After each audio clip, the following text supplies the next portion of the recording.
English premier লিগে খেলা হামজা চৌধুরী লাল সবুজ জার্সি গায়ে জড়ানোর পর প্রবাসী ফুটবলারদের জাতীয় দলের হয়ে খেলার আগ্রহ বেড়েছে কয়েক গুণ।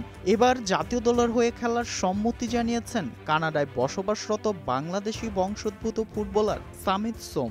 দেশের হয়ে খেলতে ইতিমধ্যে পাসপোর্ট তৈরির প্রক্রিয়া শুরু করে দিয়েছেন সামিত। তবে আগামী 10 জুন ঘরের মাঠে সিঙ্গাপুরের বিপক্ষে তার অভিষেক নিয়ে দেখা দিয়েছে অনিশ্চয়তা। এর আগে তিনি কানাডা জাতীয় দলের হয়ে দুটি প্রীতি ফুটবল ম্যাচ খেলেছিলেন, তাই কানাডা ফুটবল অ্যাসোসিয়েশন ও ফিফা প্লেয়ার্স কমিটির ছাড়পত্র প্রয়োজন হবে বাংলাদেশের হয়ে খেলতে।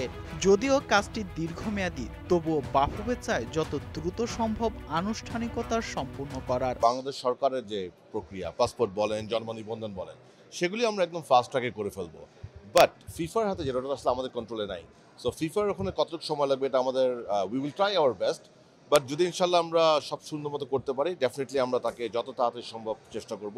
27 বছর বয়সী বাংলাদেশি বংশোদ্ভূত সামিতের জন্ম কানাডায়, মা বাবা দুজনেই বাংলাদেশি। ফলে তার বাংলাদেশে পাসপোর্ট পেতে খুব বেশি সমস্যা হবে না বলে মনে করছে বাফুফে।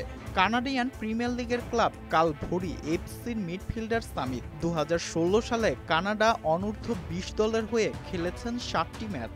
এছাড়া 2018 সালে অনূর্ধ্ব 21 দলের হয়ে খেলেছেন 4টি ম্যাচ।